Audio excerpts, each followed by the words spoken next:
Assalamualaikum warahmatullahi wabarakatuh. Kembali lagi bersama saya, Mila Kamila, dalam tugas Filosofi Pendidikan Indonesia, topik 2, kali ini pada alur aksi nyata. Nah, alur aksi nyata ini yaitu mengenai kontribusi nyata penerapan dasar-dasar pendidikan Ki Hajar Dewantara. Dengan petunjuk pengerjaan yaitu untuk mendukung pengembangan berkelanjutan. Sepanjang proses penerapan ini, Anda dapat melakukan refleksi, salah satunya dengan menulis jurnal refleksi. Jurnal refleksi yang ditulis secara rutin merupakan media untuk mendokumentasikan perasaan, gagasan, dan pengalaman secara praktik, baik yang telah dilakukan sehingga memberikan kontribusi nyata penerapan pemikiran Ki Hajar Dewantara di kelas dan sekolah sebagai pusat pengembangan karakter. Nah, dengan memiliki rekam jejak yang berkelanjutan seperti ini, Anda akan tergolong untuk terus belajar dan meningkatkan kualitas pembelajaran yang Anda latih dan uji cobakan. Nah, jadi pada kali ini yaitu mengenai tulisan reflektif. Untuk tulisan reflektif sendiri ini eh, terbagi menjadi 5 soal kurang lebih. 5 soal pertanyaan pemantik, yaitu untuk yang pertama langsung saja.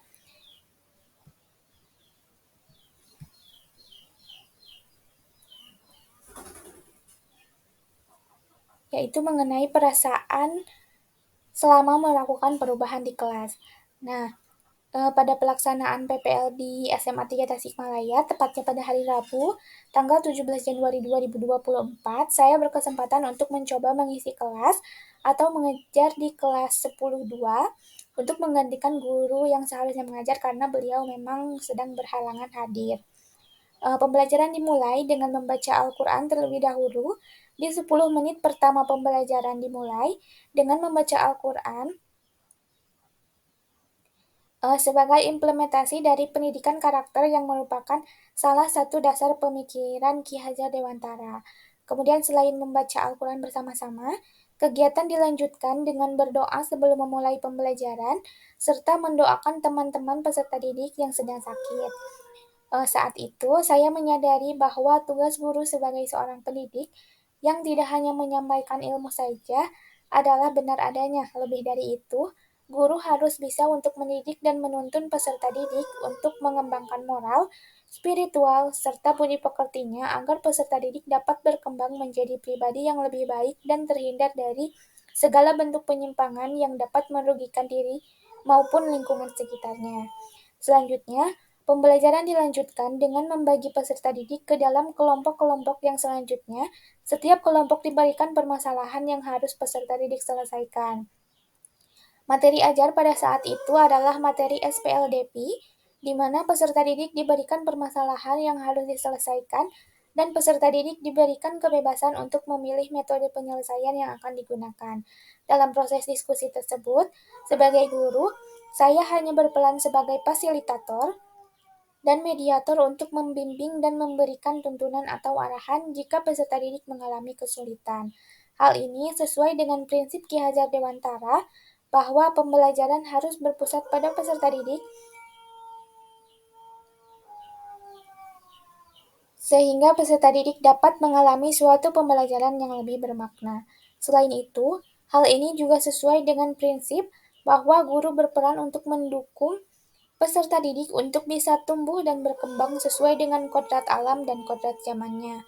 Hal yang saya rasakan ketika melakukan perubahan ini adalah saya merasa senang, bersemangat, serta bangga karena telah mempelajari dan berusaha menerapkan dasar-dasar pemikiran Ki Hajar Dewantara dalam proses pembelajaran. Lanjut pada pertanyaan yang kedua,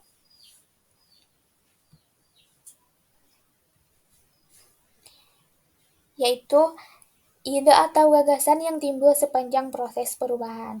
Nah, ide atau gagasan yang muncul dalam benak saya adalah bagaimana saya bisa terus menciptakan suasana yang nyaman bagi peserta didik dan meningkatkan kemampuan peserta didik sesuai dengan pemikiran Ki Hajar Dewantara. Selain itu, saya ingin menerapkan sistem AMONG dalam proses mengajar guna menciptakan suatu pembelajaran yang bisa memerdekakan peserta didik. Untuk itu, sebagai seorang pendidik, saya harus terus meningkatkan kemampuan saya untuk terus berkembang sesuai dengan pemikiran Ki Hajar Dewantara. Kemudian saya juga ingin menggunakan suatu strategi pembelajaran yang menyenangkan, yang diintegrasikan dengan pemanfaatan media pembelajaran yang menarik, juga membantu mewujudkan pembelajaran yang menyenangkan dan bermakna bagi peserta didik. Terakhir, saya akan menerapkan pembelajaran yang sesuai dengan kebutuhan peserta didik dan pembelajaran yang berpusat pada peserta didik. Kemudian untuk yang ketiga, yaitu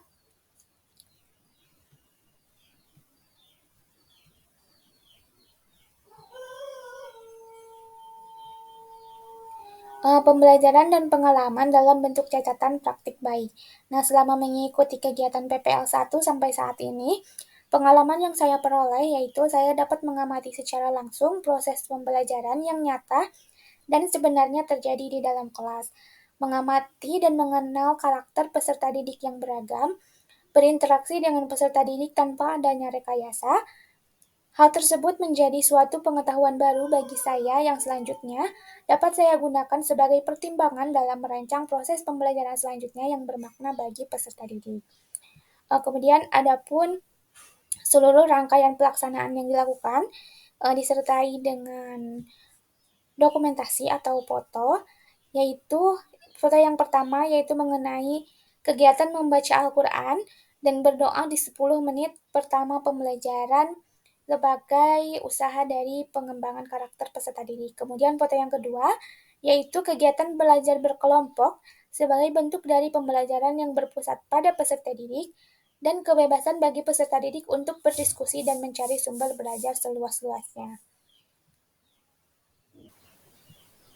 Kemudian selanjutnya ada testimoni atau umpan balik dari peserta didik dan rekan-rekan, yaitu kesan yang diterima dari peserta didik adalah pembelajaran yang dilakukan terasa lebih menyenangkan dan bersemangat karena mereka mengalami pembelajaran secara langsung, tidak hanya mendengarkan penjelasan guru saja.